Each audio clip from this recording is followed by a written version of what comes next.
Welcome to Kenton's videos. Enjoy the video. You begin by confirming eligibility. Make sure your GST registration number is active and you have no outstanding returns or payments. Once confirmed, log into the GST portal with your credentials and attach your digital signature. This proves identity. You do this because the portal blocks cancellations if there are pending liabilities. So gather PAN, bank account, and a contact email now, and click the cancellation application link to start the formal process. Next, you fill the cancellation form step by step.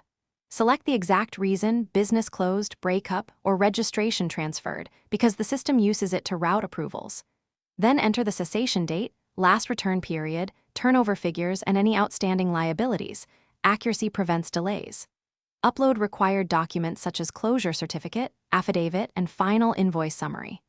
Once done, review each field slowly. Mistakes trigger rejections, so double-check value. Finally, you submit the application and note the ARN immediately. You will need it to track progress.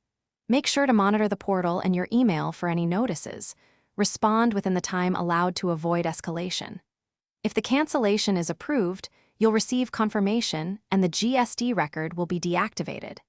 If it's rejected, check the rejection reason, correct the specified fields or missing documents, and reapply without delay to prevent penalties.